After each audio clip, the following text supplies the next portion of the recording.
Hello everyone, my name is Saba. Welcome to my tutorial. In this tutorial, I'm going to illustrate how to allocate resources in ProjectLibre. As you can see, I developed a product development project in advance, and you can see the elemental task here in the Gantt chart. And we know that for each elemental task we have to allocate resources. In this regard, we click on the resource and then go to the resources. Here in this page we can define resources that we are going to use. For example, in the name we write the name of person who is going to do the task. RBS refer to resource breakdown structure, and we can allocate the resource to its functional task. ProjectLibre there are two types of resources defined in the ProjectLibre. One is work and the second is material. John is supposed to do the work, so we click on the work. Next cells is about the email address of the John, and we go forward, and in the group we can say that we can write in which department he is working. For example, marketing department he is working.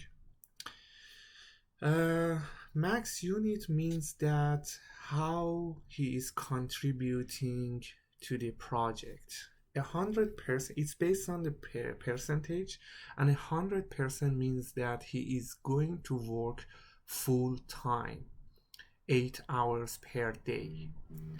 And for example, we assume that he's working full time, and a standard rate is the amount of salary that he's going to be paid per hour. For example, in this case we write $30 per hour. Overtime rate refers to the rate that he's going to be paid if he works more than standard rates. For example, here we assume that he's being paid $20 for overtime rates. We leave the rest of the cells unchanged, and for example we can insert another one, Joe and work, and we for example assume that he's working in the production department, and we suppose that he's working, for example, part-time. In this regard, we have to reduce the units to 50%, and we suppose that he is going to be paid $25 and $50 for overtime rate. But what I'm going to do next is that for the project we have to allocate materials, not the persons. For example, we assume that we need computer for the project, and here on the type we click on the materials, and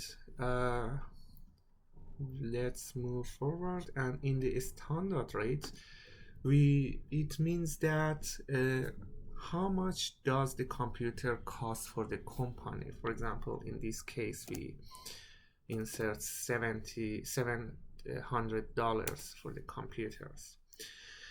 And overtime rate in the materials means that if the materials that we defined is working more than standard rates, how much more money the company does it cost for the company. In this case we suppose that it's 0.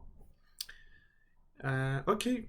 We've already defined the resources for our project. Let's go back to the Gantt chart, task, click on the task and Gantt here.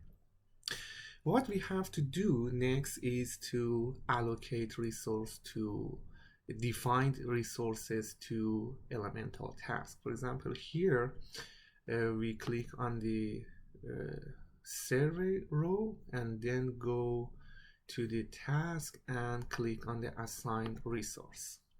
For example, John is working in the marketing department and is going to do the survey. We double click on it.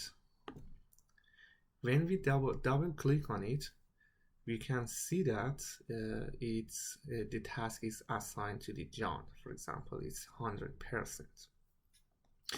But for example, let's go, for example, to research analysis. Research analysis is going to be done by John.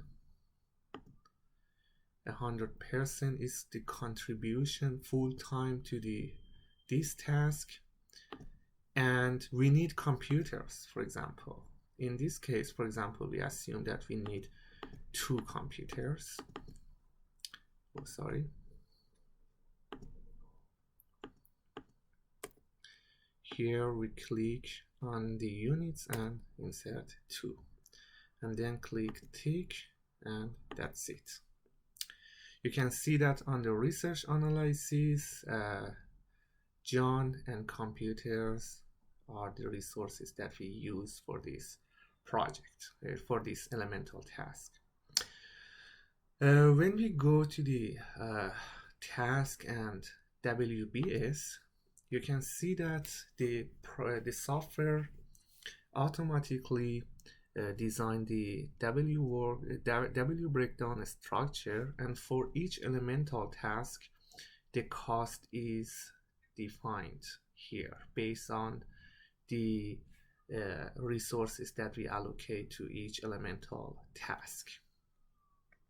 That's it. I hope that you enjoy and find my tutorial useful. Thank you very much.